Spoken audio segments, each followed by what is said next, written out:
শোনো, একটা কথা মনে রাখবে, আমি পৃথিবীর সর্বশ্রেষ্ঠ ধর্মে জন্ম নিয়েছি।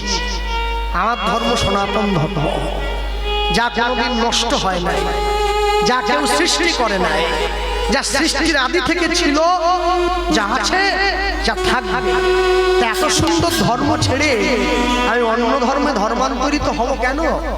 গীতায় ভগবান শ্রীকৃষ্ণ অর্জুনকে বলেছিলেন, শ্রবণ সাধারণ বিগুণ পরধর্মাৎ সনুষ্ঠিতাৎ স্বধর্মে নিধনং শ্রেয় পরধর্ম ভয়াবহ।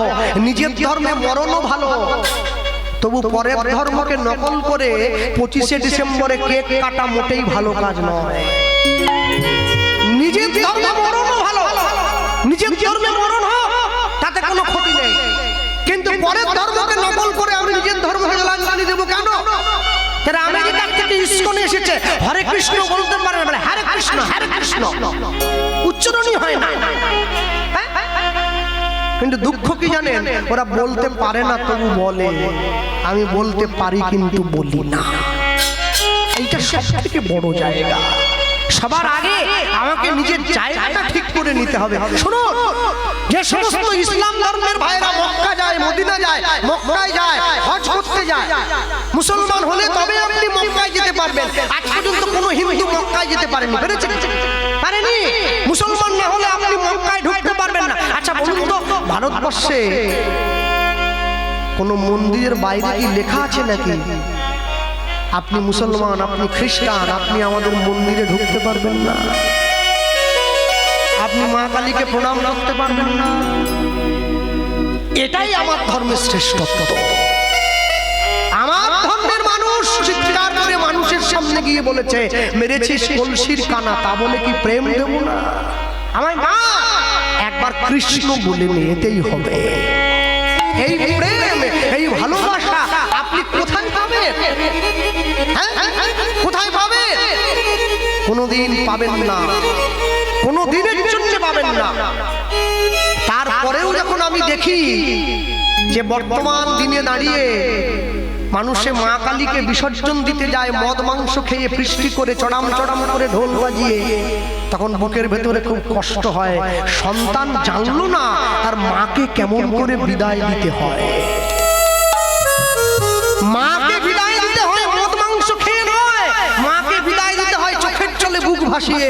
মা তুমি চলে যাচ্ছ, তুমি তো মা কালী, কালী নাম কেন তোমার? জগতের কালিমা দূর করার জন্য তুমি কালী রূপ ধরেছো। আমার মনের কালিমাটাই তো দূর হলো না। মনের কালী যদি দূর না হয় তো আমি জগতের কালী দূর করবো কি করে? ভক্তমণ্ডলী মায়েরা, এই কাশী গ্রামের মেধাক গ্রামের মানুষের নিয়ম ছিল, সমস্ত মানুষ পণ্ডিত ছিলেন তারা। আর এই কাশী ধামের মেধাক গ্রামের 5 বছরের ছোট ছেলে, যার নাম ছিল প্রেমানন্দ। এই প্রেমানন্দের বাবার নাম ছিল হরিদাস আর মায়ের নাম ছিল সুদেবী। প্রেমানন্দের যখন 5 বছর বয়স হয়, বাবা মা গিয়ে প্রেমানন্দের সামনে দাঁড়িয়ে বলেছিল, হ্যাঁ রে প্রেমানন্দ, গ্রামের সকলে তো পণ্ডিত, বাবা তোর কি ইচ্ছে করে না একটু পাণ্ডিত্য অর্জন করতে?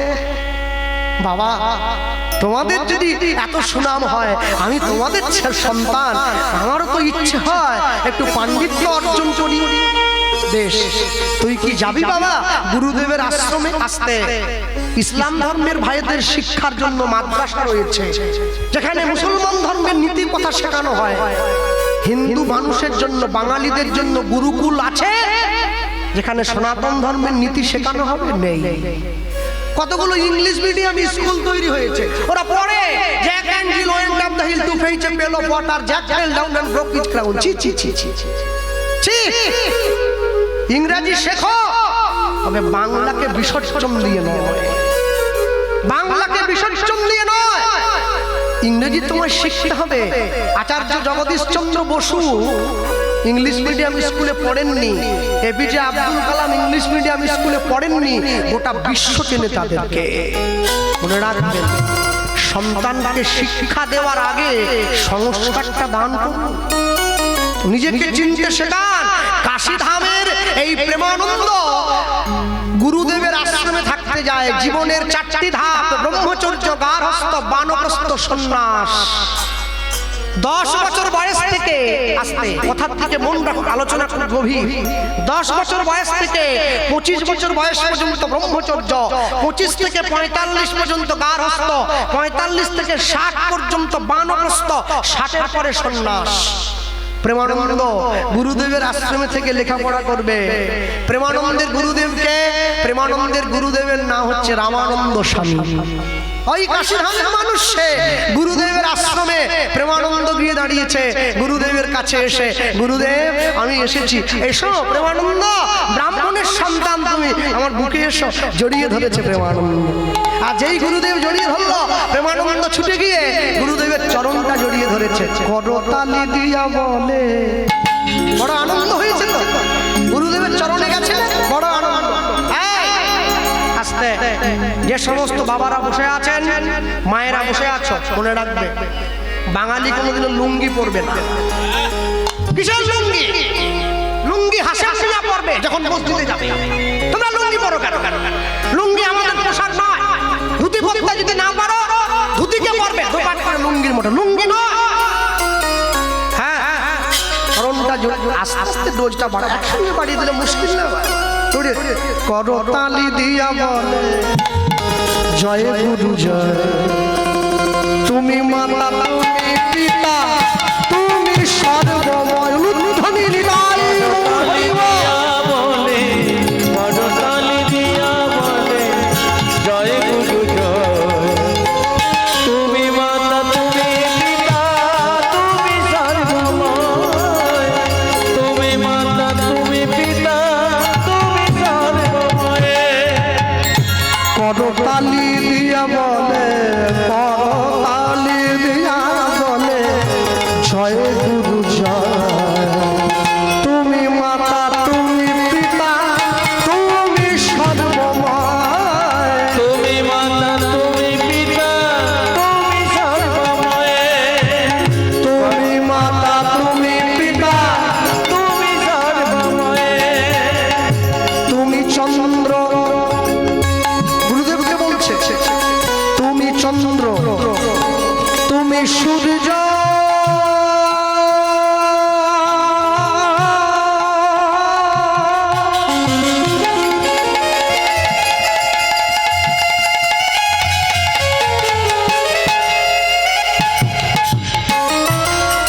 পরম আশ্রয় গুরুদেব, পরম আশ্রয়। তুমি চন্দ্র, তুমি সূর্য,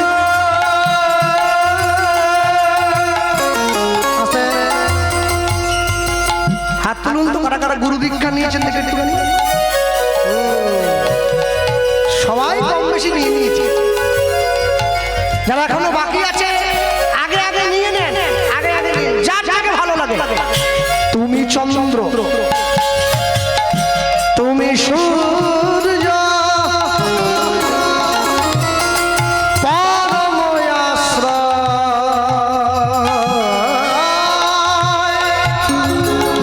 পরম আশ্রয়। তুমি চন্দ্র, তুমি সূর্য,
গুরুদেব প্রেমানন্দকে তুলে বুকের মাঝে জড়িয়ে ধরেছে।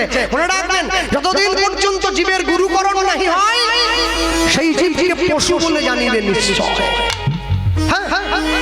গুরু দীক্ষা নিয়েছে প্রেমানন্দ। গুরুদেব আমি এসেছি আপনার কাছে, আমি তো থাকবো। শোনো প্রেমানন্দ, আমার আশ্রমে থাকতে গেলে কিন্তু এমনি এমনি থাকা যাবে না বাবা। আচ্ছা কি করতে হবে শোনো, আশ্রমে তো অনেক কাজ, তো সকল ছাত্ররা নিজেদের দায়িত্ব ভাগ করে নিয়েছে, তুমি একটা দায়িত্ব ভাগ করে নাও ভাই। কোনটা নেবে প্রেমানন্দ বলো তো? প্রেমানন্দ বলছে, গুরুদেব আপনি আমাকে যে দায়িত্বটা দেবেন আমি সেটাই মাথা পেতে নেব। হ্যাঁ, আমার গুরু বাড়ি নবদ্বীপ, জানেন তো?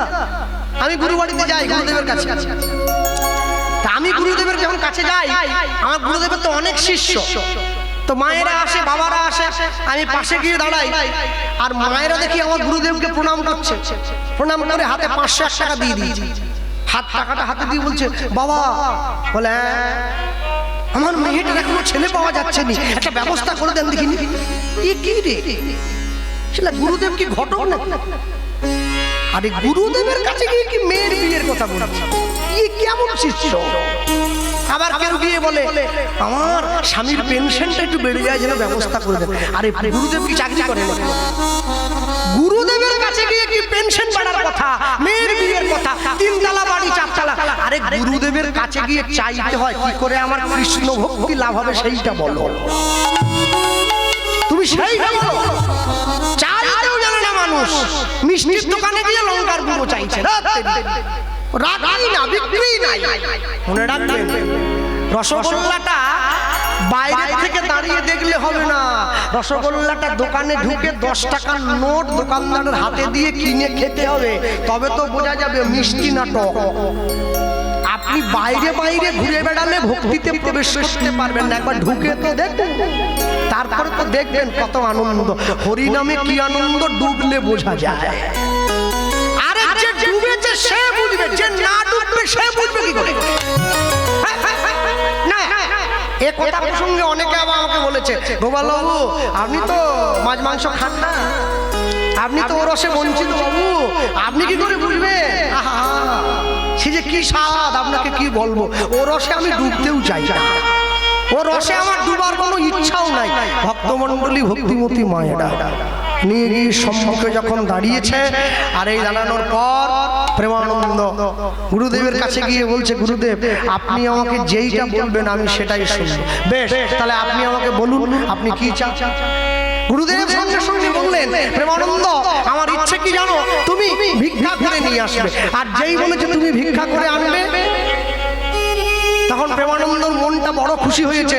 গুরুদেব আপনি যখন আমাকে ভিক্ষা করে আনতে বলছেন, আমি ভিক্ষা করে নিয়ে আসবো, আপনি যেখান থেকে বলবেন সেখান থেকে ভিক্ষা করে আনবো। শোনো প্রেমানন্দ, আমার আশ্রমে কিন্তু গোবিন্দ সেবার জন্য ভিক্ষা করার নিয়ম একটা আছে বাবা। নিয়মটা কি জানো? নিয়মটা অন্য কিছু নয়। তুমি প্রত্যেক দিন, মায়েরা মন দিয়ে শোনো, তুমি প্রত্যেক দিন 21টা বাড়িতে যাবে। হ্যাঁ 21টা বাড়িতে গিয়ে প্রত্যেক বাড়ি থেকে 1 মুঠো করে চাল নেবে। কোনো বাড়ির থেকে যেন 2 মুঠো না, 1 মুঠো নেবে, 1 মুঠোর বেশি নয়। প্রেমানন্দ সঙ্গে সঙ্গে বলছে, গুরুদেব আমি যদি একটা বাড়ি থেকে 21 মুষ্টি চাল ভিক্ষা নেই তাহলে কেমন হয়? বলে তোমাকে রোজ 21টা বাড়ি যেতে হবে, 21টা বাড়ি থেকে 1 মুঠো করে 21 মুঠো চাল নিতে হবে। তুমি সেই 21 মুঠো চাল এনে আমায় দেবে, আমি রান্না করে ভগবানকে ভোগ দেব, আমরা প্রসাদ পাবো। মনে রাখবেন, যে সাধু হয়েছে গেরুয়া পোশাক পরে, বড় দাড়ি রাখে, বড় জটা আছে, বিয়ে করে নাই, গেরুয়া পোশাকধারী সাধু, প্রকৃত সাধু কোনোদিন 5 বাড়ির বেশি ভিক্ষে করে না, পাক আর না পাক। যে প্রকৃত বৈষ্ণব হয়েছেন, সংসার ত্যাগী বৈষ্ণব, দোর কৌপিন বহির্বাস করেন, মঠে মন্দিরে থাকেন, প্রকৃত বৈষ্ণব কোনোদিন 11টা বাড়ির বেশি ভিক্ষা করেন না, পাক আর না পাক। যে প্রকৃত ভক্ত হয়েছেন, স্ত্রী পুত্র আছে, ভগবানকে সেবা দিয়ে প্রসাদ গ্রহণ করে, প্রকৃত ভক্ত কোনোদিন 21টা বাড়ির বেশি ভিক্ষা করে না, পাক আর না পাক।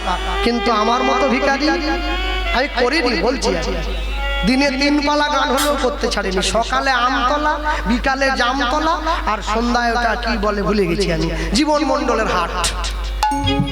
ডেলি 3 পালা করে, 3 5 15, 1.5 লাখ টাকা।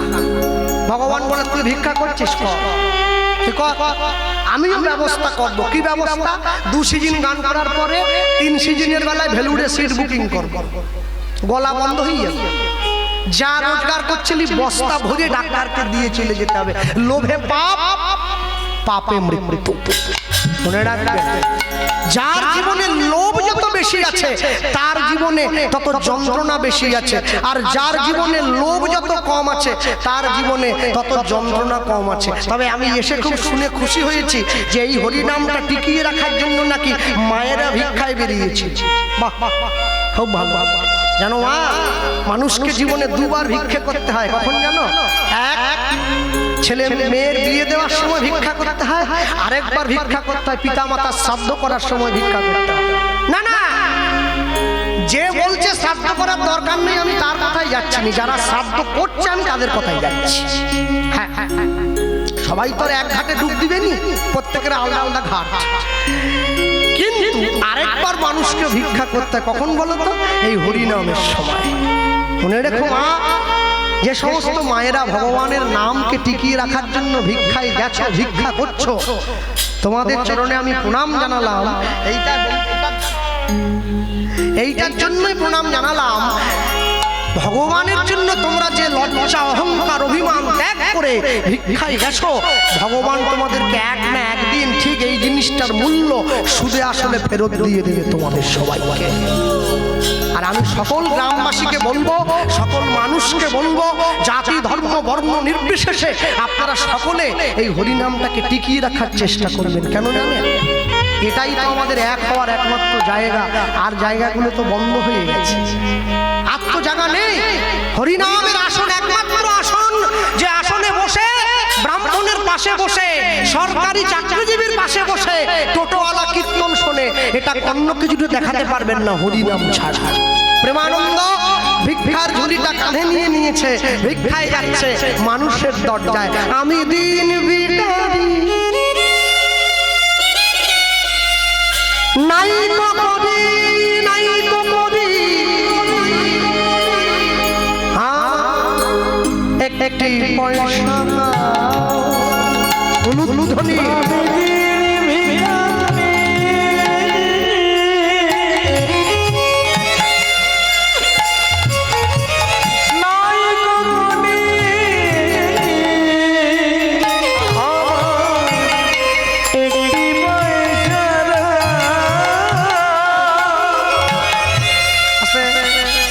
কার গান নিশ্চয় আলাদা করে বলতে হবে না, সকলে বুঝে গিয়েছেন। দক্ষিণ 24 পরগনার কীর্তন সুরসাগর শ্রদ্ধেয় অরুণ চট্টোপাধ্যায় মহাশয়, তারই মুখে এই গান প্রচার পেয়েছে, তারই দেওয়া এই সুর। হ্যাঁ, তিনি আমার বিশেষ শ্রদ্ধা ভাজন। তার কাছে বসে হয়তো আমি কীর্তন শিক্ষা অর্জন করার সৌভাগ্য আমার হয়নি, কিন্তু তার দেখানো ওই কীর্তনের পথটা আমার বড় প্রিয়। তিনি আমায় বলেছিলেন, কৃষ্ণ, আমার এই গানগুলো আমি চাই ওর মধ্যে দিয়ে কিছুটা বেঁচে থাকতে, তাই মনে রাখিস আমার থেকেও যেন ভালো করে গাস। আমি তোকে আশীর্বাদ করছি, তার আশীর্বাদেই তো আজকে এই জায়গায়। আমি দিন ভিখারি, নাই গো করি, নাই গো করি, আমার একটি পয়সা আমি দিন ভিখারি, তাই প্রেমানন্দ হরি বল। নাই গো করি,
সমস্ত মানুষ বসে আছেন জ্ঞানী গুণীজন, যারা সঙ্গীতের চর্চা করেন, এত নিখুঁত সুরে বাঁধা এই গান অন্তরাত্মাকে দোলা দেয়। মন দিয়ে শুনুন, গানটা শুরু হয়েছে। আমি দিন ভিখারি, প্রেমানন্দ যাচ্ছে ভিক্ষা করার জন্য। নাই তো করি আমার একটি পয়সা দাও। আচ্ছা, যদি আমরা গাই, চেষ্টা করতে পারি। বেহাগ যদি না হয় রাজি, বসন্ত যদি না আসে, ওগো এই আসরে মন তুমি থাকো বন্ধু আমার পাশে। বেহাগ যদি না হয় রাজি, বসন্ত যদি না আসে, ওগো এই আসরে মন তুমি থাকো বন্ধু আমার পাশে। আমি দিন ভিখারি, নাই তো করি আমার একটি পয়সা দাও। দিন ভিখারি, নাই তো করি আমার একটি পয়সা দাও। আমার একটি পয়সা দাও। আমার একটি পয়সা দাও।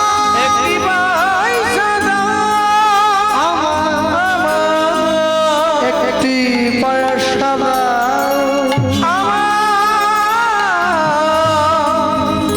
একটি পয়সা দাও। মানুষের দরজায় গিয়ে দাঁড়িয়েছে। 21টা বাড়ির থেকে 21 মুষ্টি চাল এনে গুরুদেবের হাতে দেয়। গুরুদেব সেই চাল রান্না করে ভগবানকে সেবা দেয়। কিন্তু একটা আশ্চর্যের বিষয় কি জানেন? গুরুদেব প্রত্যেক দিন ভগবানের মন্দিরে প্রসাদের থালাটা, ভোগের থালাটা ঢুকিয়ে দিয়ে দরজাটা বাইরে থেকে বন্ধ করে দিয়ে উত্তরীয়র মধ্যে হাত নিয়ে গিয়ে আচমনটা সেরে নিয়ে যখন 3টে তালি দিয়ে দরজাটা খুলে দেয়, গুরুদেব দেখে থালাতে অর্ধেকটা অন্ন নেই, বাটিতে অর্ধেকটা ব্যঞ্জন শেষ, গ্লাসের অর্ধেকটা জল শেষ। গোবিন্দ নিজে এসে প্রত্যেক দিন সেবা গ্রহণ করে যায়।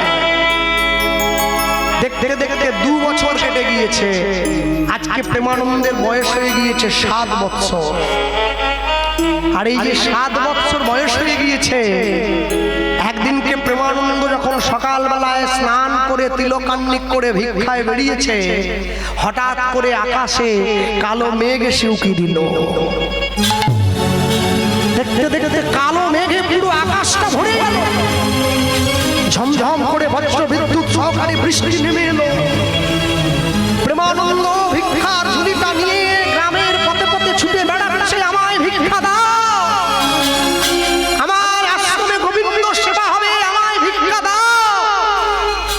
মানুষের ঘরে গিয়ে দরজায় টোকা দিচ্ছে, কে আছো মা, আমাকে এক মুষ্টি ভিক্ষা দাও না, আমি প্রেমানন্দ। ঘরের ভেতর থেকে কে যেন ডাক দিয়ে বলে উঠছে, প্রেমানন্দ, আজকে পর্যন্ত ঝড় বৃষ্টি বাবা, আজকে ভিক্ষা দিতে পারবো না, তুই কালকে আসিস বাবা, আজকে যা। একটা গ্রাম, 2টো গ্রাম, 3টে গ্রাম সারাদিন ঘুরে বেড়াচ্ছে প্রেমানন্দ। প্রচন্ড ঝড় বৃষ্টিতে কেউ দরজায় খোলেনি। ভিক্ষা দেবে কি করে? শূন্য পুটুলিটা নিয়ে বুকের মধ্যে জড়িয়ে ধরে বসে বসে কাঁদছে, ভগবানকে বলছে, প্রভু আমি আমার গুরুদেবকে গিয়ে কি বলবো? আমার গুরুদেব আমায় বলেছে ভিক্ষা করে নিয়ে যাওয়ার জন্য, কিন্তু আমি তো ভিক্ষা পেলাম না প্রভু। শূন্য পুটুলিটা নিয়ে পথ দিয়ে বাড়ি ফিরে আসছে। আর ঠিক এমন সময় প্রেমানন্দ লক্ষ্য করছে এক জমিদার বাড়িতে, সেই জমিদার বাড়ির ঘরণী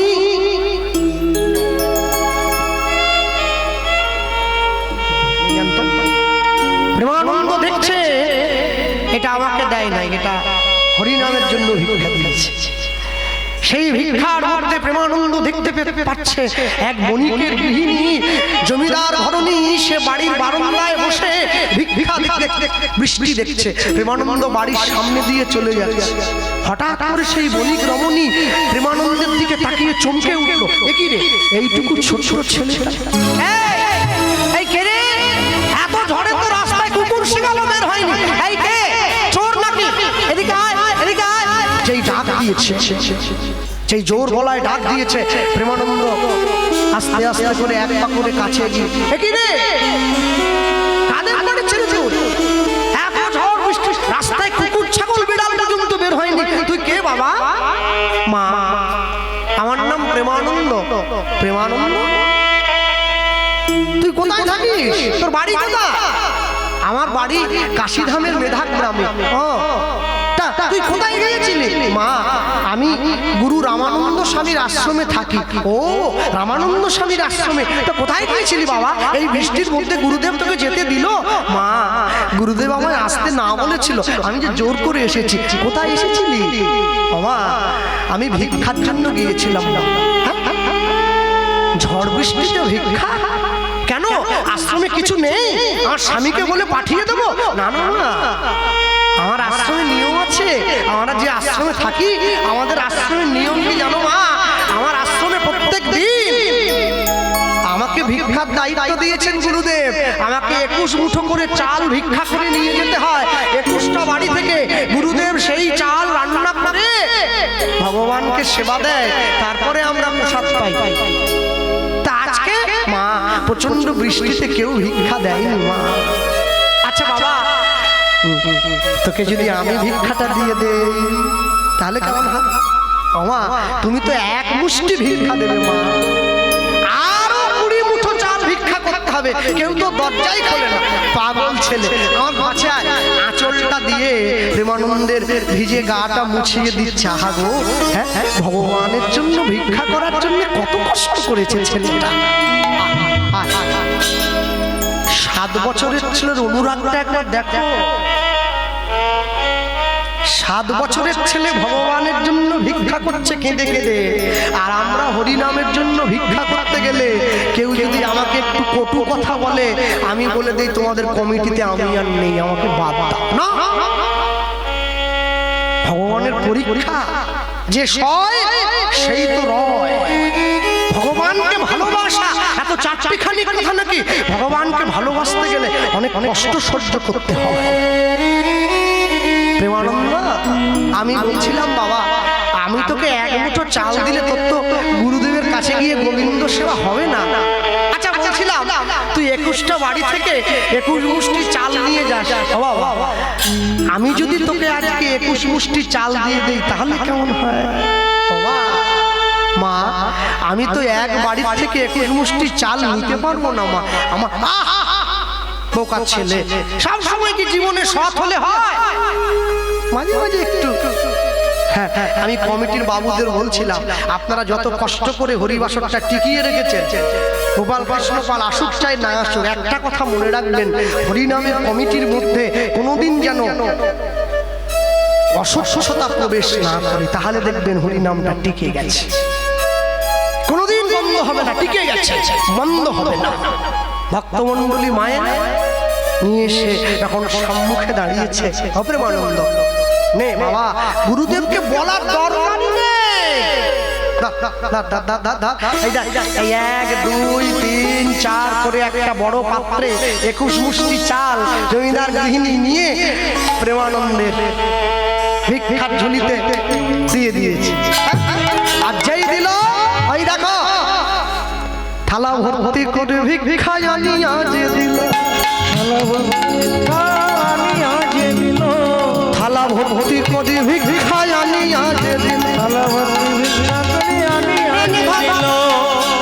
এবার প্রেমানন্দ আনন্দেতে গ্রহণ করিল, প্রেমানন্দ আনন্দেতে গ্রহণ করিল, প্রেমানন্দ আনন্দেতে গ্রহণ করিল। ভুলিয়া যে গেল তখন গুরুর বচন, ভুলিয়া যে গেল তখন গুরুর বচন, ভুলিয়া যে গেল তখন গুরুর বচন, ভুলিয়া যে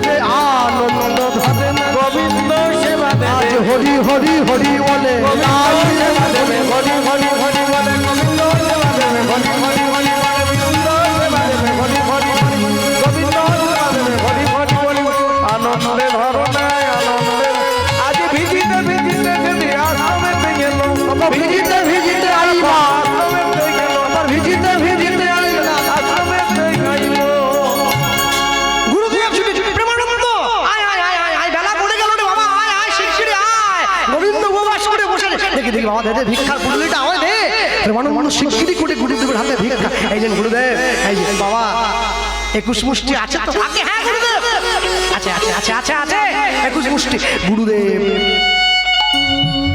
নিয়ে গিয়ে রান্না করেছে রান্না করে গোবিন্দের উদ্দেশ্যে নিয়ে এসে সম্মুখে দাঁড়িয়েছে আর ওই সম্মুখে দাঁড়িয়ে সেই ভিক্ষার পুটুলিটা নিয়ে রান্না করে থালাতে সুন্দর করে সাজিয়ে দিয়েছে সুন্দর করে সাজিয়ে ভগবানের মন্দিরে ঢুকিয়ে দিয়েছে ভগবানের মন্দিরে ঢুকিয়ে দিয়ে মন্দিরের দরজাটা গুরুদেব রামানন্দ স্বামী বাইরে থেকে বন্ধ করে দিয়েছে বন্ধ করে দিয়ে এইভাবে উত্তরীয় ওর মধ্যে হাতটা নিয়ে রামানন্দ স্বামী আচরণটা করছে আর প্রেমানন্দ দূরে দাঁড়িয়ে আছে ভগবানকে বলছে প্রভু আমি আমার গুরুদেবকে সত্যি কথাটা বললাম না তুমি কৃপা করে ক্ষমা করে দিও হ্যাঁ আর তুমি আমি তো তোমার জন্য ভিক্ষা করেছি নিজের জন্য তো করিনি আমি তোমার জন্য ভিক্ষা করেছি তুমি দয়া করে সেই ভিক্ষা দ্রব্যটা গ্রহণ করে নিও হ্যাঁ নিয়ে গেছে আর যখন নিয়ে গেল আর গুরুদেব সেই ভিক্ষার পাত্র নিয়ে গিয়ে সুন্দর করে অন্ন ব্যঞ্জন রান্না করে সম্মুখে নিয়ে গিয়ে ধরে ভগবানের মন্দিরে দিয়ে দিয়েছে আর মন্দিরের দরজাটা বাইরে থেকে বন্ধ করে দিয়েছে আর বাইরে থেকে বন্ধ করে দিয়ে হাতে তালি দিয়ে ভগবানকে নিবেদন করছে হ্যাঁ হ্যাঁ কি গাইছে কবে কৃষ্ণ ধন পাবো আমার সঙ্গে বলবি ভগবানের সেবা হচ্ছে আমার সঙ্গে বল কয় কৃষ্ণ ধন পাবো হিয়ার মাঝারে থব ওগো জুড়াইব তাপিত পরাণ জুড়াইব তাপিত পরাণ লুণ্ঠনে কবে কৃষ্ণ ধন পাবো হিয়ার মাঝারে থব জুড়াইব তাপিত পরাণ জুড়াইব তাপিত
ভগবানকে সেবা দেওয়ার পর তিনটে তালি দিয়ে যখন গুরুদেব দরজাটা খুলে দিত, দেখতো থালাতে অর্ধেক অন্ন নেই, বাটিতে অর্ধেক ব্যঞ্জন নেই, গ্লাসে অর্ধেক জল নেই, ভগবান সেবা করেছে।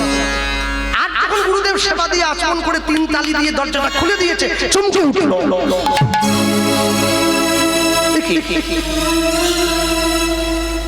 ভগবানকে যেমন ভাবে দিয়েছিলাম, থালার অন্নটা থালাতে ধরাই আছে, বাটির ব্যঞ্জনটা বাটিতে ভর্তি আছে, গ্লাসের জলটা পরিপূর্ণই আছে, ভগবান তো সেবা করে নাই। প্রেমানন্দ গুরুদেব ডাক দিয়েছে, আগে গুরুদেব এদিকে এসো। কে ফাটাচ্ছে? এখন কাকায় আগুন দিয়ে দিচ্ছে, একটু থামাতে বলো। আমাদের পয়সা হয়েছে, কি সুন্দর, কত কষ্টের নোটগুলোকে দেখছো। প্রেমানন্দ গুরুদেব ডাক দিল। আচ্ছা এই গুরুদেব ডাক দিয়েছে, প্রেমানন্দ আগে গুরুদেব, বাবা বাবা আমার কাছে আয়। গুরুদেব প্রেমানন্দকে বুকে জড়িয়ে ধরে, হ্যাঁ রে হ্যাঁ রে, তুই তুই ঠিক মতো ভিক্ষা করেছিলি তো বাবা? হ্যাঁ গুরুদেব, আপনি যেমন বলেছেন। কিন্তু কি হয়েছে গুরুদেব? না মানে তোকে তো কোনোদিন বলিনি, প্রত্যেক দিন ভিক্ষা দেওয়ার পরে আমি দেখি আমার গোবিন্দ থালাতে অর্ধেক অন্ন সেবা করে, অর্ধেকটা বাটির ব্যঞ্জন সেবা করে, অর্ধেক গ্লাসের জল সেবা করে যায়। হ্যাঁ রে বাবা, আজকে তো তুই আমি ভগবানকে যেমন দিয়েছিলাম তো তেমনই আছে। ও বাবা, ভিক্ষাটায় কোনো ত্রুটি হয়নি তো বাবা? কোনো চাতুরতা করছিস না তো আমার সঙ্গে? বল না আগে আগে গুরুদেব, বিশ্বাস করুন তখনও পর্যন্ত সত্যি বলছে না গুরুদেব। গুরুদেব আপনি আপনি বিশ্বাস করুন, আপনি যেমন বলেছেন, যেমন করে বলেছেন, যেভাবে বলেছেন, আমি আমি আমি ভগবানের সেবাটা। গুরুদেব প্রেমানন্দের মুখের দিকে তাকিয়ে বুঝে নিয়েছে প্রেমানন্দ মিথ্যে কথা বলছে। প্রেমানন্দ, 5 বছর বয়স থেকে আমি তোকে আমার এই হাত দিয়ে নেড়ে চেড়ে বড় করছি, মানুষ করছি। কোনোদিন কোনো কথা, কোনো প্রশ্নের উত্তর দিতে গিয়ে তুই তো আমার কাছে এত দরদর করে ঘামিস না, এত চঞ্চল তো হোস না, তোর মুখটা এত ছোট হয়ে যায় না। তবে আজ কেন রে? দেখি হাতটা দেখি। প্রেমানন্দের ডান হাতটা নিয়ে গুরুদেব নিজের মাথার উপরে দিয়ে নিয়েছে। এবারে বল দেখি প্রেমানন্দ, ভিক্ষায় কোনো চাতুরতা করিসনি তো? আমার মস্তকে হাত দিয়ে, আমার মাথায় হাত দিয়ে সত্যি সত্যি করে বল দেখি। প্রেমানন্দ চমকে উঠল, মনে মনে চিন্তা করছে আমি কি করে গুরুদেবের মাথায় হাত দিয়ে মিথ্যেটা বলবো। ওগো, গুরুদেবের মাথায় হাত দিয়ে মিথ্যে বললে যে মহা পাপ হবে, সেই পাপের পরিত্রাণ মিলবে না। সত্য ছাড়া ধর্ম নাই, সর্বশাস্ত্রে বলে মিথ্যা ছাড়া পাপ নাই এই ত্রিভুবনডলে। গুরুদেবের যখনই মাথায় হাত দিয়ে বলেছে, প্রেমানন্দ ছুটে গিয়ে গুরুদেবের চরণটা জড়িয়ে ধরল। গুরুদেব গুরুদেব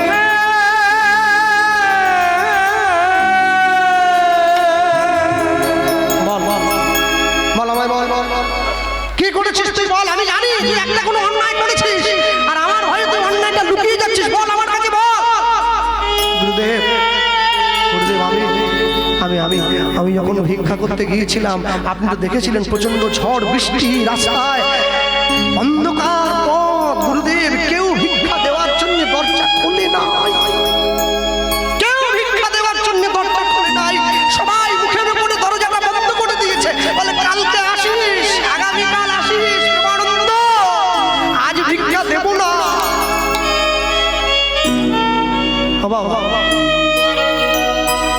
সবাই যদি দরজা বন্ধ করে দিল, তাহলে 21 মুষ্টি চাল তুই কোথা থেকে আনবি? প্রেমানন্দ বলছে গুরুদেব, আমি জমিদার বাড়ির পাশ দিয়ে আসছিলাম, জমিদার গিন্নি আমাকে ডেকে বলল, প্রেমানন্দ রোজ রোজ তো তুই ভিক্ষা করে ফিরে যাস বাবা, আজকে যদি তোকে আমি 21 মুষ্টি চাল ভিক্ষা দেই তাহলে কেমন হয়? কি বললি? তুই আমার কথা অগ্রাহ্য করে আমার নিষেধ করা সত্ত্বেও তুই একটা বাড়ি থেকে গিয়ে 21 মুষ্টি চাল ভিক্ষা করলি। গুরুদেবের বাক্য তুই অমান্য করলি। গুরু বাক্য সদা সত্য, হৃদয় করি মানো, গুরুর বচন অমান্য করি এ কথা নাহি জানো। তোকে শিখিয়েছিলাম না জীবনে তুই যাই করিস বাবা কোনোদিন আমার কথা অমান্য করিস না। গুরুদেব কাঁদিয়া পড়িলেন হায় হায়, শ্রী গোবিন্দ উপবাসী মোর কি হবে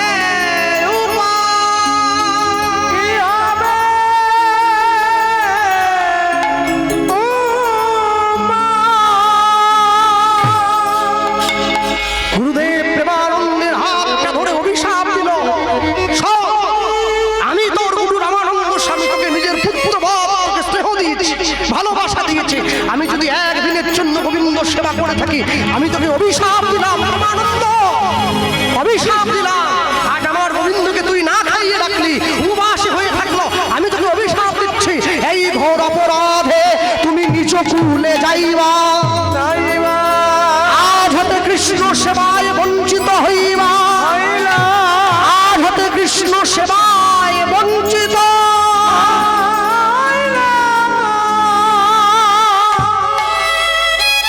প্রেমানন্দ ছুটে গিয়ে গুরুদেবের চরণটা জড়িয়ে ধরেছে। আপনি আমাকে অভিশাপ দিচ্ছেন গুরুদেব, আজ হতে কৃষ্ণ সেবায় বঞ্চিত হব, আমি নিজ কুলে জন্ম নেব, আমার দুঃখ নেই। আমি নিজ কুলে যাবো তো হাড়ি মুচি মেথর ডোম তেলি কামার, আমি যে কুলে যাই আমার দুঃখ নেই। কিন্তু কিন্তু আপনি আমাকে আশীর্বাদ করুন গুরুদেব, আমি যেন কোনোদিন আপনার চরণ ছাড়া না হই। যেই এ কথা বলেছে গুরুদেবের চরণটা জড়িয়ে ধরে আছে, গুরুদেবের আরো মাথা গরম হয়ে গেল। আমি তোকে এখনো বলছি প্রেমানন্দ, বারবার ধরে বলছি তুই আমার চরণটা ছেড়ে দে, আমার পাটা সাপ, চলে যা আমার আশ্রম থেকে দূর হয়ে যা। না না না, আপনি বলুন আপনি আমাকে আপনি আপনার চরণ ছাড়া করবেন না।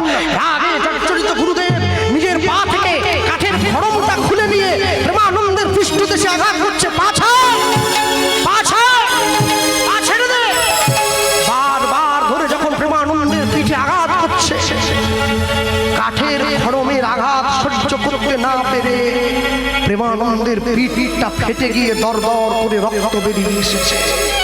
যন্ত্রণায় অস্থিরতায় প্রেমানন্দ গুরুদেবের চরণটা ছেড়ে দিয়েছে, দূর হয়ে যা। আজ হতে যেন তোর মুখ আমাকে দেখতে না হয়। তোকে যেন কোনোদিন আমি আমার আশ্রমের ধারে কাছে না রাখি। বেশ তাড়িয়ে দিচ্ছে গুরুদেব, একবারও বিচার করলেন না। আমি কিন্তু নিজে খাওয়ার জন্য ভিক্ষা করিনি, আমি গোবিন্দ সেবার জন্য ভিক্ষা করেছি। আমি যদি আপনার কাছে মিথ্যা বলেই থাকি, ভগবানের সেবার জন্য মিথ্যা বলেছি, নিজের জন্য মিথ্যা বলিনি গুরুদেব, নিজের জন্য মিথ্যা বলিনি। আমি আসি, যা আমার সামনে। প্রেমানন্দ দূর থেকে গুরুদেবকে বলছে, আমি জানি আমি চলে যাওয়ার আগে আপনার পা ছুঁয়ে একটা প্রণাম করার অধিকারটাও আমি হারিয়েছি। না, যে মনে তোর মিথ্যা জন্ম নিয়েছে, যে মনে তোর পাপ জন্ম নিয়েছে, সেই মন সেই হাত আমার পায়ে যেন না ছোঁয়, চলে যা। এই বলে গুরুদেব ঘরের মধ্যে ঢুকে দরজাটা বন্ধ করে। প্রেমানন্দ যেখানে গুরুদেব দাঁড়িয়েছিল সেই জায়গার ধুলোটা নিয়ে নিজের মাথায় নিচ্ছে। গুরুদেব তাহলে আমি আসি গুরুদেব। হ্যাঁ যতদিন পর্যন্ত মাস্টারমশাইরা ছাত্রদেরকে শাসন করত, শিক্ষার উদ্দেশ্য ছিল। যেদিন থেকে মাস্টারমশাইয়ের হাত থেকে লাঠি চলে গেল, সেদিন থেকে শিক্ষার উদ্দেশ্য রইল না। ফিরুক আবার মায়ের শাসন, ফিরুক শিক্ষকের হাতে লাঠি, তবেই তো আবার ফিরবে এই সমাজের আসল চাবিকাঠি। প্রেমানন্দ গুরুদেবের আশ্রম থেকে বেরিয়ে চলে গিয়ে নিজের বাড়িতে ফিরে গেল না। কি মুখ নিয়ে দাঁড়াবো বাড়িতে? হ্যাঁ, আমি আত্মহত্যা করব।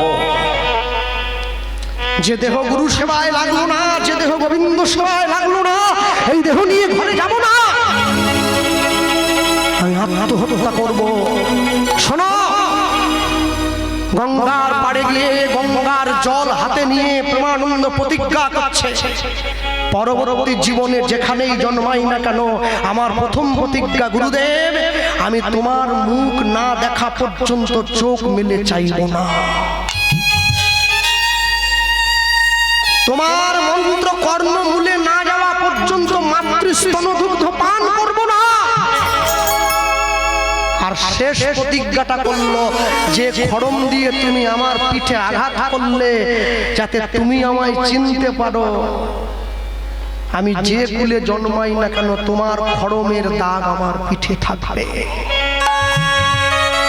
নিজের পৃষ্ঠ দেশের রক্ত দিয়ে প্রেমানন্দ নিজের বুকের মাঝে লিখে নিয়েছেন, জয় গুরু রামানন্দ। আত্মহত্যা করছে গুরু বিরহে, আত্মহত্যা করছে গোবিন্দ বিরহে। এবার গুরু গুরু গুরু বলি,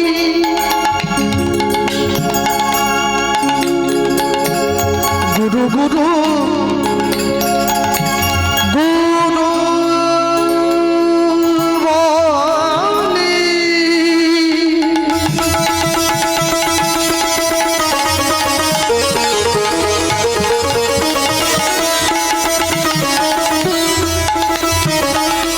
গঙ্গা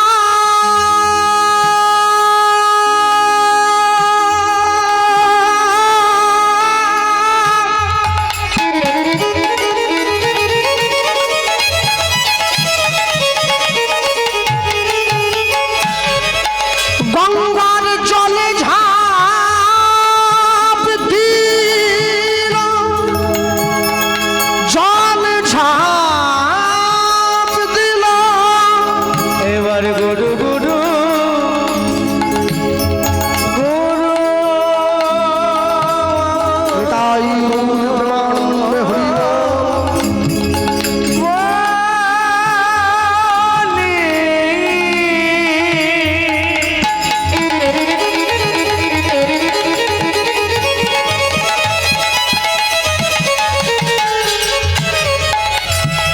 গঙ্গার জলে ঝাঁপ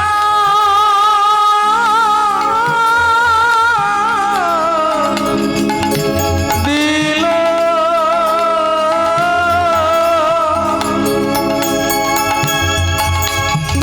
গঙ্গা জলে ঝাঁপ দি। এবার বলি প্রেমানন্দের দেহ গিয়া, প্রেমানন্দের দেহ গিয়া, প্রেমানন্দের দেহ গিয়া, প্রেমানন্দের দেহ গিয়া, গঙ্গায় প্রবেশিল, গঙ্গায় প্রবেশিল, গঙ্গায় প্রবেশিল। নিতাই গৌর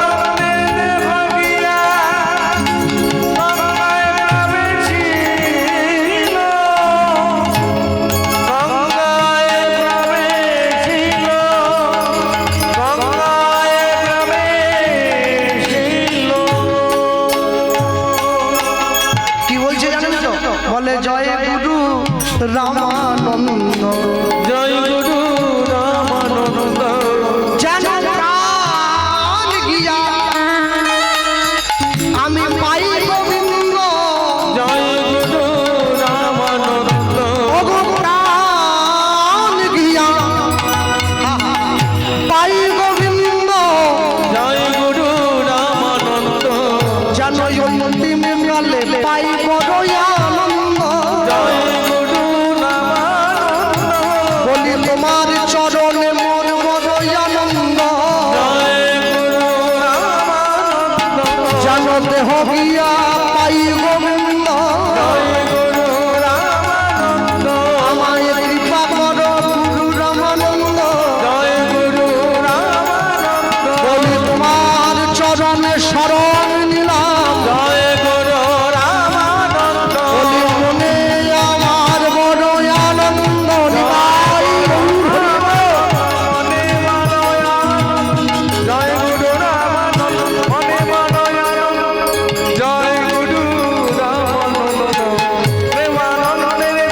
দেহ গিয়া গঙ্গায় প্রবেশিল,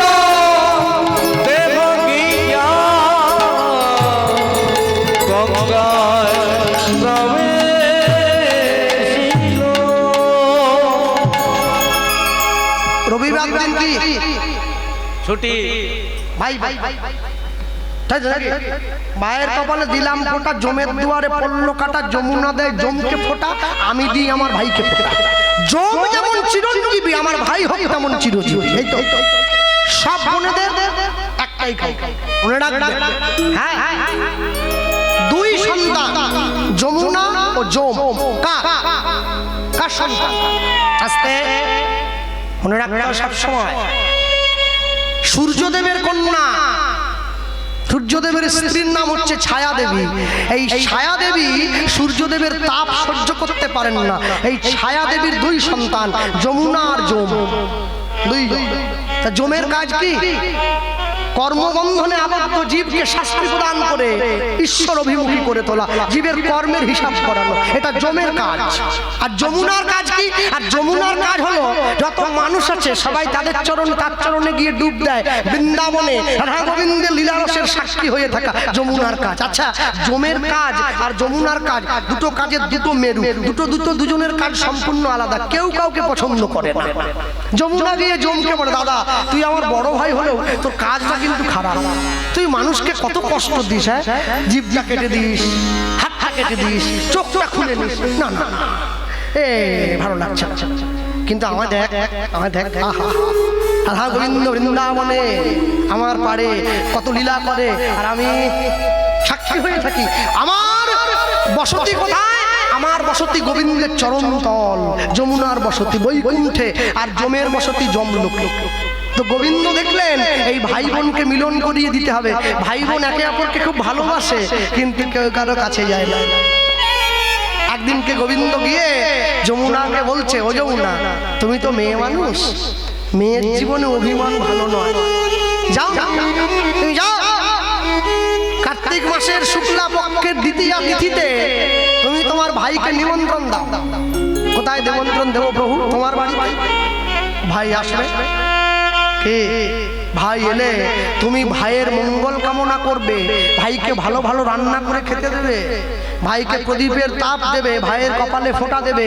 আর শোনো, ভাই যখন তোমার কাজে খুশি হবে, ভাই তোমাকে বলবে কি বর চাও? হ্যাঁ, তা তো বলবে। তুমি তখনই তোমার ভাইকে বলবে কি? তুমি তোমার ভাইকে বলবে যে তোমার জন্মকে যারা যারা অকাল মৃত্যুতে যে সমস্ত বোনেদের ভাইয়েরা চলে গিয়েছে, কোনো বোনের ভাইদের যেন অকাল মৃত্যু না হয়, তুমি এই বর আমায় দাও। যথা দিনে যমুনা নিজে নিমন্ত্রণ করেছে নিজের ভাইকে, ভাই এসে গিয়েছে। বড় আহা, দিদির ডাকে ভাই ছুটে এসেছে, সুন্দর করে বসতে দিয়েছে, আসন পেতে দিয়েছে, প্রদীপের শিখা দিয়ে আশীর্বাদ করছে। ভাই ফোটাতে বোন যে চন্দন দেয় ভাইয়ের কপালে, নিয়ম আছে। নিয়ম, আগের দিন রাত্রেবেলা শিশিরের মধ্যে গিয়ে শিশির ধরে চন্দন ঘুরতে হয়। শিশিরটা ধরে, শিশির যেমন অজেয়, ভাইয়ের পরমায়ু বৃদ্ধির জন্য শিশির ধরতে হয়। শিশির ধরে তারপরে চন্দনটা ঘুটে যতক্ষণ না পর্যন্ত ফোঁটা হয়, বোনকে উপবাস করে থাকতে হয়। এবারে ভাই এলো, বসেছে, ফোঁটা দিয়েছে। ফোঁটা দেওয়ার পরে যমুনা যখনই ভাইয়ের কাছে গিয়ে দাঁড়িয়েছে, যমুনা বলছে, বল বোন তোর কি বর চাই? যমুনা বলছে, পৃথিবীতে কোনো ভাইয়ের যেন অকাল মৃত্যু না হয়, তুমি আমাকে এই বর দাও। তখন যমরাজ বলছে আমি তোকে আশীর্বাদ করলাম, তোর মতো নিয়ম মেনে যে সমস্ত ভাইয়েরা বোনদের বাড়ির দরজায় গিয়ে দাঁড়াবে, বোন যখন তাদেরকে ফোঁটা দেবে, আমি তোকে আশীর্বাদ করলাম কোনো ভাইয়ের অকাল মৃত্যু হবে না। হ্যাঁ, আচ্ছা বলতে পারে যে সমস্ত দিদি ভাইয়েরা বসে আছে, দিদিরা বসে আছে, আমার তো বোন নাই, ফোঁটা দেওয়ার কেউ নাই, যাই হোক যারা বসে আছেন এখানে, তো ভাই আসে বছরে একবার, কারো কারো বড় লোক ভাই, কারো বেকার ভাই। যার বেকার ভাই সে দিদির মনে অত আনন্দ নাই, কিন্তু যার চাকরিজীবী ভাই, আহা টাকা দিয়েও যদি পায়, আমি চাকরির কথা বলছি, সে ভাইয়ের মনে বড়, সে দিদির মনে বড় আনন্দ। কেন ভাই তো এমনি এমনি আসবে না, যদি শাড়ি আনে বেশ দামি শাড়ি, নাহলে কানের দুল টুল হাতটার ব্যাপার একটা আলাদা থাকে, সবসময় একটা আলাদা ব্যাপার। তা জামাইকে গিয়ে বলছে হ্যাঁ গো আমার ভাই আসবে, তা আমার ভাইকে কি যে সে জিনিস খাওয়ালে হবে? কি করতে হবে? একদম চলে যাবে দক্ষিণ বারাসাত বাজার, 1 কেজি খাসি মাংস নিয়ে আসবে। ভাই আসছে, ভাইকে 3-4টে বাটিতে করে আমি খাসি মাংস খাওয়াবো, সে বিরাট মারাত্মক ব্যাপার। ভাই বসে পড়েছে, ভাইয়ের কপালে চন্দন, ভাইয়ের কপালে চন্দনের ফোঁটা, মাথায় ধান দুর্বা, সামনে প্রদীপ, গলায় তুলসীর মালা, কোমরে নতুন ঘুমসি, আর সামনে খাসি মাংসের বাটি। ভাইয়ের নাকি অকাল মৃত্যু দূরে যাচ্ছে, মরণ কাছে চলে আসবে। কি ভাই ফোঁটা মনে রাখবে সব সময়। ভেবেছ যা মনে এই ত্রিভুবনে, তুমি যেটা করে গেলে রে মন কেউ জানে না, কেউ জানে না, তুমি যেটা করে গেলে আসিয়া হে আসি গায়ে না,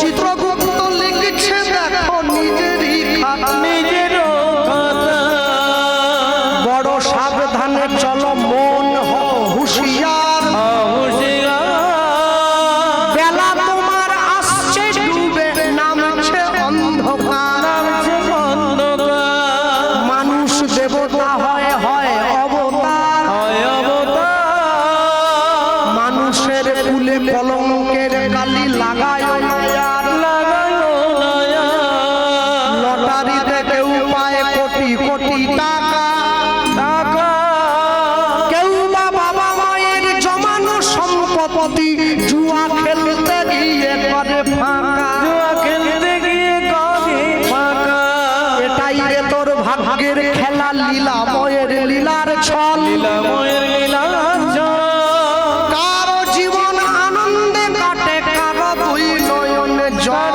দুই নয়নে জল, খুব সাবধান, খুব সাবধান। একই সিঁদুর সবাই পরে, কপাল গুনে চকচক করে। কে সিঁদুর কি আলাদা নাকি? একই সিঁদুর, যে যেরকম কপাল করে এসেছে সিঁদুর তার কাছে তেমন। একজনের স্বামী যখন বাইরে থেকে আসে, তার স্ত্রী কি বলো, গো এসছো হাত মুখটা ধুয়ে নাও, আমি তোমার চা করছি, এটাও সিঁদুরের জোর। আরেকজন স্বামী এসেছে, তার বউ বলছে তুই ওলাও তো মরতে পারিনি, কবে মরি বলতে, এটাও সিঁদুর। কোনটা পড়বে? যাক যাক যাক, বেশি বলবনি, বাড়ি রাস্তা খারাপ আছে আমার।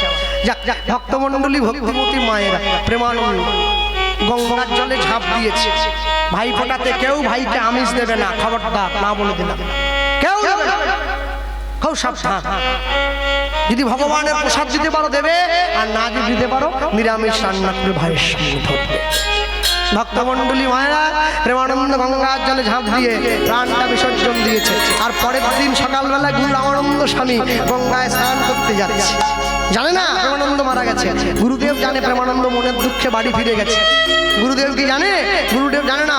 গুরুদেব স্নান করতে যাচ্ছে, কৃষ্ণ কৃষ্ণ কৃষ্ণ কৃষ্ণ কৃষ্ণ কৃষ্ণ কৃষ্ণ হে ধ্বনি, কৃষ্ণ কৃষ্ণ কৃষ্ণ কৃষ্ণ হে, কৃষ্ণ কৃষ্ণ কৃষ্ণ কৃষ্ণ কৃষ্ণ কৃষ্ণ কৃষ্ণ কৃষ্ণ কৃষ্ণ কৃষ্ণ কৃষ্ণ কৃষ্ণ কৃষ্ণ কৃষ্ণ হে, কৃষ্ণ কৃষ্ণ কৃষ্ণ কৃষ্ণ কৃষ্ণ কৃষ্ণ কৃষ্ণ কৃষ্ণ কৃষ্ণ কৃষ্ণ কৃষ্ণ কৃষ্ণ কৃষ্ণ হে। আস্তে কি করি বলতে গেলে এই যে লোকটা, এই যে খোল বাজাচ্ছে, একজন কমাতে বলছেন, ও যে কি করে এত পেটা আমি বুঝে পাচ্ছি। হ্যাঁ হ্যাঁ, দামোদর মাসে আলু ভাজা মুড়িকে তুই এত জোর কথা কি জোর গায়ে খোল আমি দেবে তো তুই জানি আশ্চর্য। আমাকে আবার মাঝে মাঝে বলে হাত দেখা জানো এই চামড়া বলে টিকে আছে, লোহার যদি হতে খইয়েছিল। রামচন্দ্র ভাই রক্ষা কর আর আস্তে পিটা পয়সা দেবো পয়সা দেবো। কৃষ্ণ কৃষ্ণ কৃষ্ণ কৃষ্ণ কৃষ্ণ কৃষ্ণ কৃষ্ণ কৃষ্ণ কৃষ্ণ কৃষ্ণ কৃষ্ণ কৃষ্ণ কৃষ্ণ কৃষ্ণ হে কৃষ্ণ কৃষ্ণ কৃষ্ণ কৃষ্ণ কৃষ্ণ কৃষ্ণ কৃষ্ণ হরি হরি কৃষ্ণ কৃষ্ণ কৃষ্ণ কৃষ্ণ কৃষ্ণ হে কৃষ্ণ কৃষ্ণ কৃষ্ণ কৃষ্ণ কৃষ্ণ কৃষ্ণ কৃষ্ণ হে কৃষ্ণ কৃষ্ণ কৃষ্ণ কৃষ্ণ কৃষ্ণ কৃষ্ণ হে কৃষ্ণ হে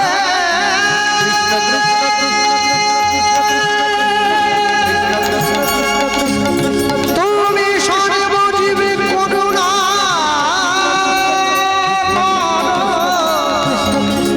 করুণা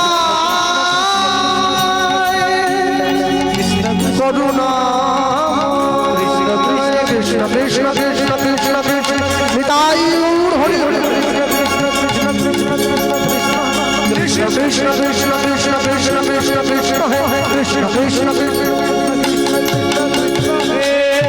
গঙ্গার জলে ঝাঁপ দিয়ে গিয়ে বলল, আর যেই গঙ্গার জলে ঝাঁপ দিয়ে বলল কৃষ্ণ নামে বলি গুরুদেব গঙ্গার জলেতে নামিল প্রেমানন্দের দেহবাসী গুরুদেবের অঙ্গে স্পর্শ যে করিল। গুরুদেবের অঙ্গে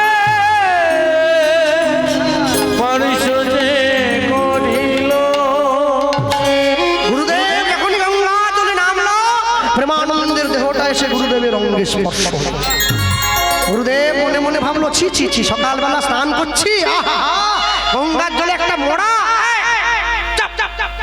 ঢেউ দিয়ে দূরে সরিয়ে দিচ্ছে আবার সে গায়ে লাগছে বারবার ধরে ঘুরে আসছে কেন দেখি তো উপুর হয়ে গেছে আহা হা হা হা এত সুন্দর দেহটা কেউ বুঝি পিঠে কিছু দিয়ে আঘাত করেছে গো পিঠটা ফেটে গিয়েছে। হাত ধরে যেই কাছে টেনে নিয়েছে কাছে টেনে তখন দেহটাকে উল্টো দিক থেকে সোজা করেছে চমকে উঠলো প্রেমানন্দ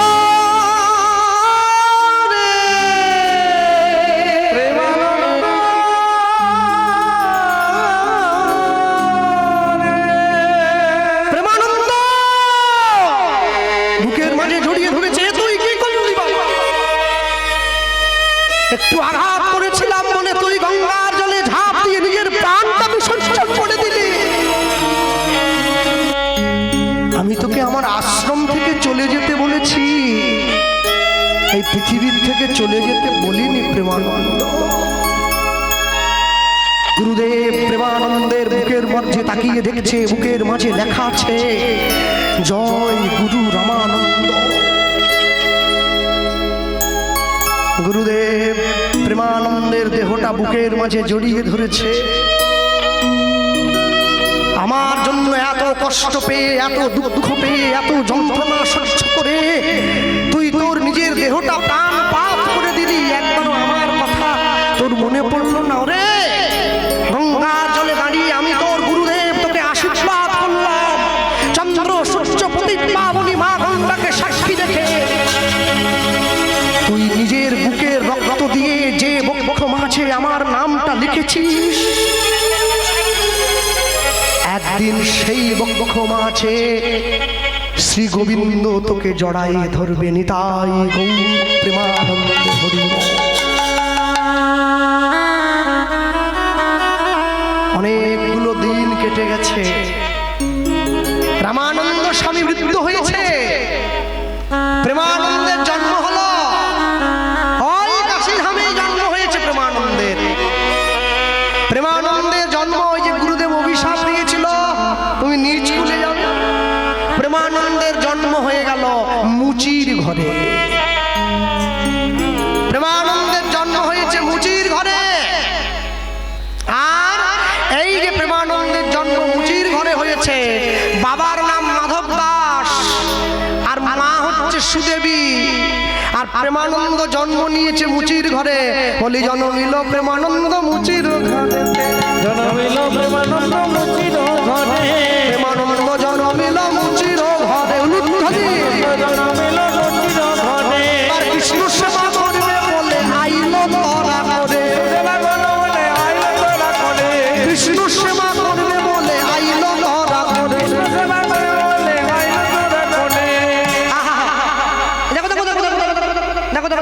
পুত্র বদন হেরি কহে পিতা মাধব দাস পুত্র বদন হেরি কহে পিতা মাধব দাস ও ভাইরা, আজ হইতে পুত্রের নাম দিলাম রুহি দাস। শুনুন ধ্বনি। ওগো, আজ হইতে পুত্রের নাম দিলাম রুহি দাস। বলি, আনন্দ ধরে না, আনন্দ ধরে না, প্রেমানন্দ জন্মিল আনন্দ ধরে না, হরি ভজন করবে বলে আনন্দ ধরে না। তাই গৌর হরি বল।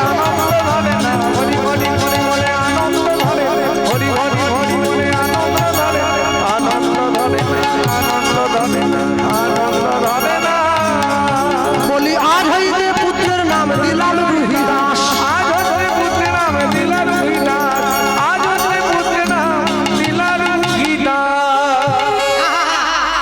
রুহি দাস নাম নিয়ে ছেলেটা জন্ম হয়ে গেছে। আর যেই জন্ম হয়েছে ছেলেটা চোখ বন্ধ করে শুয়ে আছে।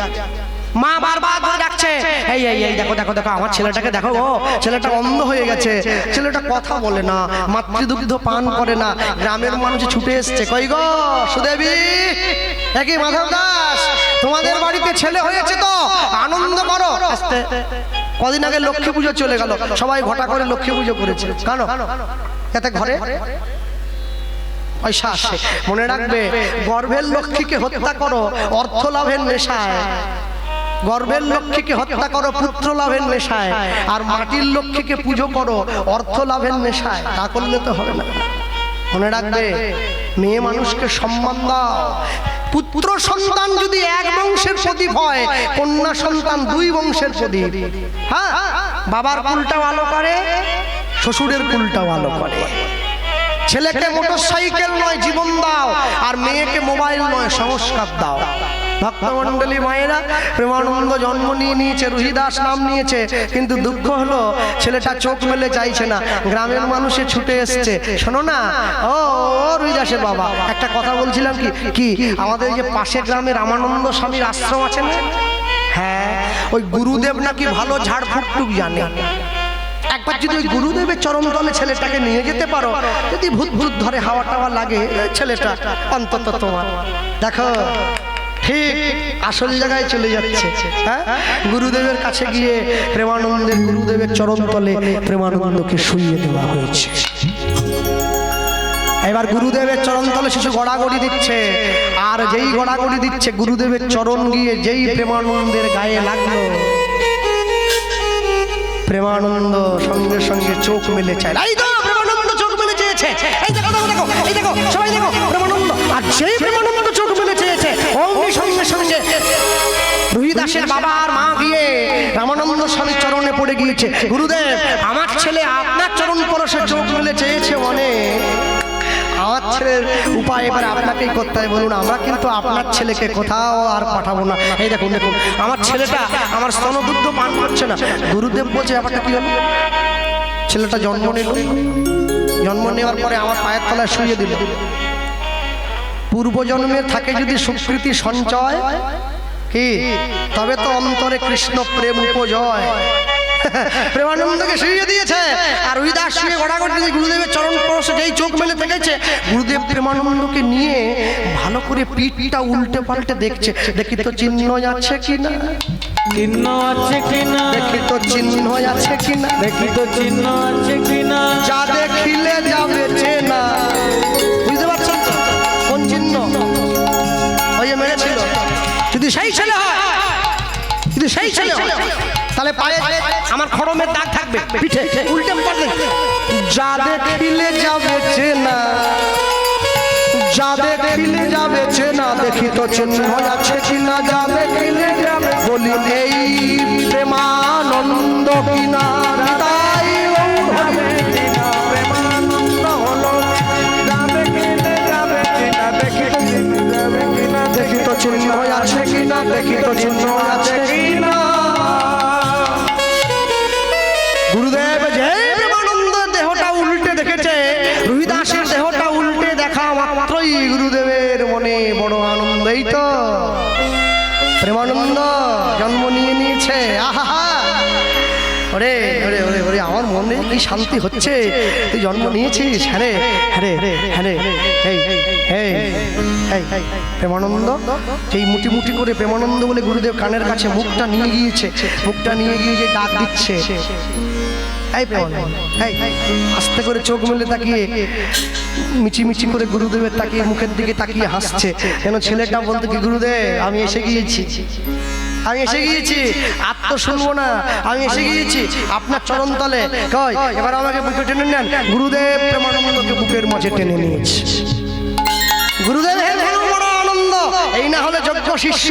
আসতে গুরু মিলে লাখে লাখে শিষ্য মিলে এক, আর শিষ্য মিলে লাখে লাখে গুরু মিলে এক। মনে রাখবে বিবেকানন্দের মতো শিষ্য ছিল বলে তবে তো গুরুটা রামকৃষ্ণ পরমহংসদেব, নালে হবে কি করে? কর্ণের মতো শিষ্য ছিল বলে তবে তো গুরুটা পরশুরাম, তাহলে হবে কি করে? গুরু মিলে লাখে লাখে শিষ্য মিলে এক, আর শিষ্য মিলে লাখে লাখে গুরু মিলে এক। সবসময় মনে রাখবেন রামকৃষ্ণ পরমহংসদেব বলতেন গুরু করবে চিনে আর জল খাবে ছেনে। তুমি যেখানে সেখানে কান বাড়িয়ে দিলে হবে না, তোমাকে বুঝে শুনে কানটা বাড়াতে হবে। ভক্তমণ্ডলী ভক্তিমতী হয়। হ্যাঁ আচ্ছা আমি বলতে পারি, কেউ আমার কথায় রাগ করবেন না, আমরা অনেকে গুরু দীক্ষা নিয়েছি, গুরু দীক্ষা নিয়ে গুরু আশ্রমে যাই, গুরুদেবের কাছে যাই। হ্যাঁ প্রেমানন্দ একটু করে বড় হচ্ছে, আর বড় হতে হতে ছোটবেলায় ভোরবেলা উঠেছে, ভোরবেলায় উঠে আপন মনে আপন ভোলা গাইছে, আপন মনে বসে আছে। কি সাধু গো কি উপায় বলো না, গুরু উপায় বলো না, সাধু ধ্বনি উপায় বলো না, গুরু গো উপায় বলো না। কি উপায়? সাধু গো সাধু গো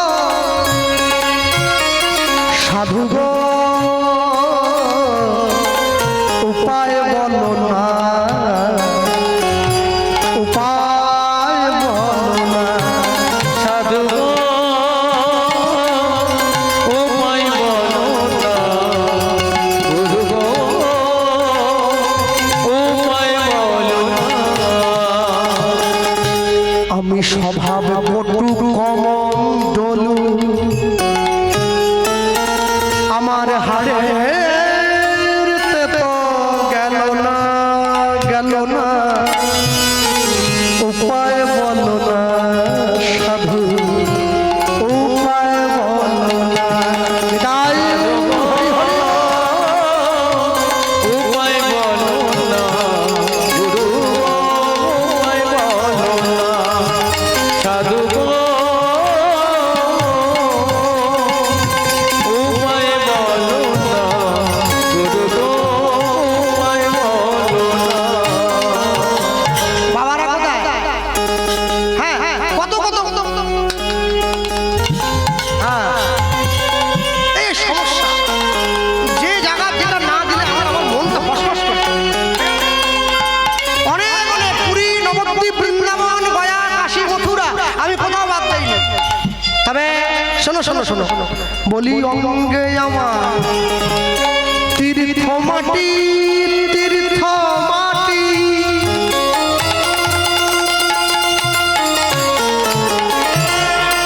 বুকে গঙ্গা জল,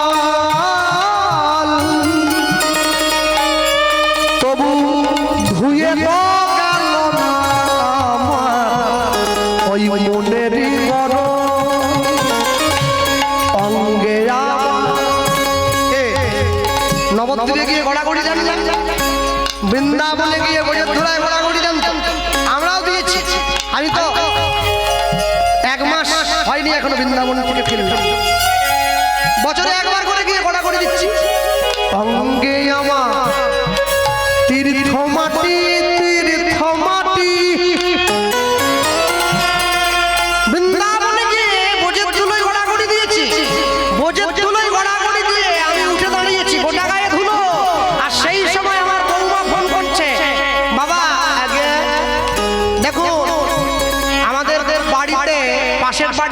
গেছে আমাদের বাড়ির লাউ কেটে নিয়ে যাচ্ছে, চালে লাউ নিয়েছে, লাউ কেটে নিয়ে যাচ্ছে।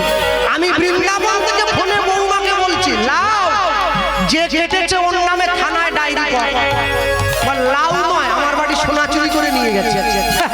কি লাউ? বৃন্দাবনে গিয়ে অঙ্গে আমার তীর্থ মাটি, তীর্থ মাটি, বুকে গঙ্গা জল, তবু ধুয়ে তো গেল না আমার মনেরই গরম। আমি বাহিরেতে ভেঙে ধরেছি, বাগিনেতে ভেঙে ধরেছি, বাহিরেতে ভেঙে ধরেছি, বাগিনেতে ভেঙে ধরেছি। আমার ভিতর কিন্তু ছলনা, উপায় বলো না সাধু, উপায় বলো। উলুধ্বনি হরি হরি। উপায় বলো না সাধু গো, উপায় বলো না সাধু গো।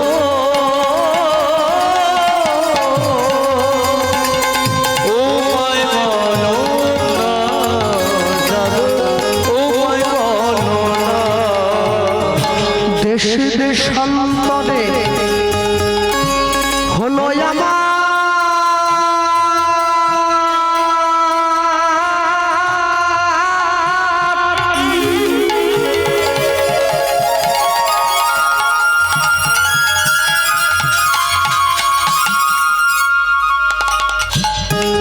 কতই যাওয়া আসা,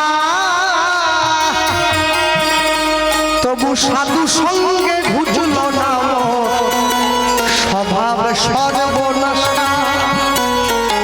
দেশ দেশান্তরে হলো আমার কতই যাওয়া আসা, তবু সাধু সঙ্গে ঘুচল না স্বভাব সর্বনাশা।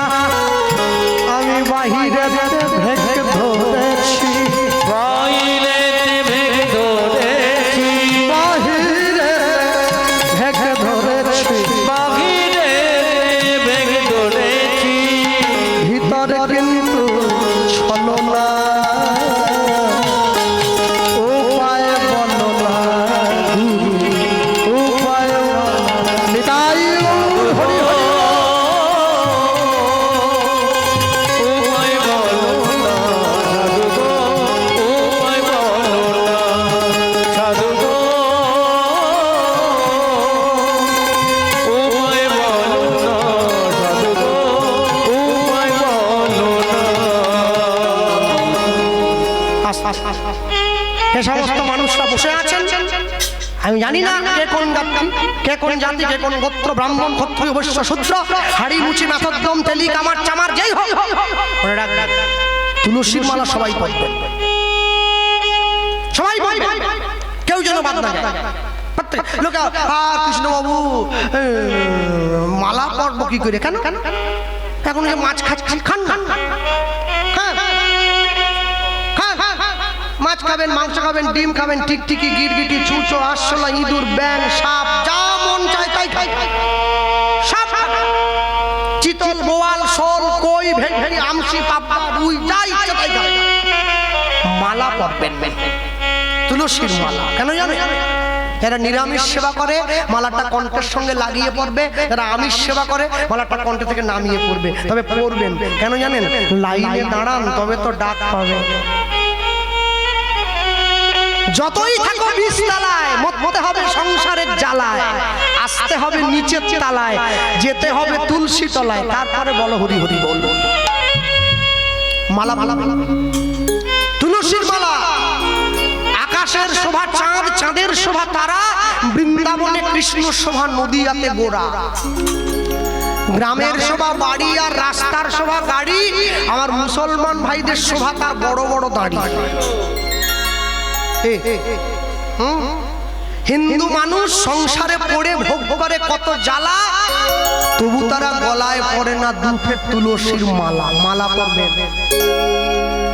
তুলসীর মালা কেউ যেন বাদ না যায়, প্রত্যেকে পড়বেন। গুড মর্নিং নয়, হরে কৃষ্ণ বলা অভ্যাস করুন, জয় নিতাই বলা অভ্যাস করুন, রাধে রাধে বলা অভ্যাস করবেন। কিসের গুড মর্নিং, কিসের গুড নাইট, কিসের ড্যাড, কিসের মম, এইসব বাদ দাও। ড্যাড, আজকে তোমার ছেলে তোমাকে ড্যাড বলে, একদিনকে তোমার ছেলে পড়াশুনো শিখে শিক্ষিত হয়ে তোমার ঘাড় ধরে বাড়ির বাইরে করে দিয়ে বলবে ড্যাড তুমি হ্যাঁ ড্যাড। বাবা বলো, বাবা বলো, মা বলো, বাবা বলো। মনে রাখবেন, বাহবা শব্দের অপভ্রংশ করে বাবা শব্দটা এসেছে। ভক্তমণ্ডলী ভক্তিমতী মায়েরা, হে বঙ্গ ভাণ্ডারে বিবিধ রতন, তার অবদ আমি অবহেলা করি, পরধন লোভে মত্ত করিনু ভ্রমণ, পরদেশে ভিক্ষা বৃত্তি কুক্ষণে আচরি, কাটাইনু বহুদিন সুখ করি হরি। বাবা মা বলবে, তুলসীর মালা পরবে, আর এত সুন্দর মন্দিরটা নির্মাণ করেছ এই গ্রামে, মায়ের মন্দির। আহা, কত সুন্দর মন্দির নির্মাণ হয়েছে। মন্দিরটা পরিপূর্ণতা পাবে কখন জানেন? মনে রাখবেন, লক্ষ্য করবেন, আমার ইসলাম ধর্মের ভাইয়েরা প্রত্যেক দিন ভোর 5টায় মসজিদের উপরে তারা মাইকে আজান দেয়, গ্রামের মানুষের ঘুম ভাঙে।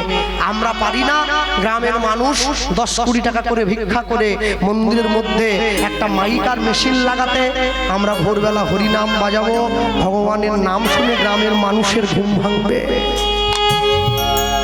মনে রাখতে হবে, সবার আগে এক হয়ে যাও, একটাই বল, পিছিয়ে থাকবে না। কে গরিব, কে ধনী, কে শাক্ত, কে ব্রহ্ম, কে বৈষ্ণব, সবার আগে হিন্দুকে এক হতে হবে, হাতে হাত দিয়ে বাঁচতে হবে। তুমি ব্রাহ্মণ, আমি বৈষ্ণব না, এই ভেদ নিয়ে রাখলে এই যে ফাঁকটা, এই ফাঁকে অন্য মানুষ ঢুকে যাচ্ছে আমাদের মধ্যে, এটা করো না, এটা করো না, এটা করবে না। এক হয়ে থাকবে, এক হাত ধরবে। মনে রাখবে, মহাপ্রভু সবার আগে এটাই বলেছিলেন। দেখো, সবাই মিলে তাকিয়ে দেখো, যবনেও নাচে গায়ে লয় হরি নাম, হেন অবতারে বঞ্চিত দাস বলরাম, মলয় চাঁদ কাজী পর্যন্ত হরি নাম বলেছে। আপনারা কি জানেন, বাংলাদেশে কীর্তন হলে অনেক মুসলমান ভাই আছে, তারা এসে হাউ হাউ করে কেঁদে গড়িয়ে পড়ে। কেন? তাদেরও অন্তরে কষ্ট হয়। আরে ছেড়ে আমাদের সবাইকে যেতে হবে, কেউ বা চিতায় উঠবে, কেউ বা মাটির নিচে যাবে, একই তো ব্যাপার। হ্যাঁ, আমরা যাকে লাউ বলি ওরা বলে কদু, আর ওরা যাকে দরবেশ বলে আমরা বলি সাধু। আমরা যাকে বন্ধু বলি ওরা বলে দোস্ত, আর আমরা যাকে মাংস বলি ওরা বলে গোস্ত। আমরা যাকে বাবা বলি ওরা বলে আব্বা জান, আর আমরা যাকে হরিনাম বলি ওরা বলে আজান। একই ভগবানকে তো ডাকছি আমরা, যাবো তো একই জায়গায়। তবে কেন তারা এগিয়ে যায়, আমরা পিছিয়ে পড়ি কেন?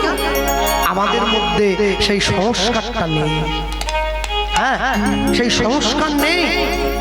আমি এমনও পরিবার দেখেছি নবদ্বীপের বুকে, সকালবেলায় ভোরবেলায় ঘুম থেকে উঠে এক মুঠো চাল নিয়ে বাড়ির লোকেরা বসে পড়তো অন্ধকার থেকে। সকাল হলে কর্মে যেতে হবে, একটা করে চালের দানা হাতে তুলতো, হরে কৃষ্ণ কৃষ্ণ কৃষ্ণ হরে হরে, হরে রাম রাম রাম হরে হরে। একটা করে চালের দানা ডান দিক থেকে বাঁ দিকে সরিয়ে রাখতো, যতগুলো দানা হতো ওইটা ভাত হওয়ার সময় ভাতে মিশিয়ে দিত। কৃষ্ণ নাম বলে তোলা চাল, ওই চাল পেটে গেলে দেহ কৃষ্ণ নামময় হয়ে যায়।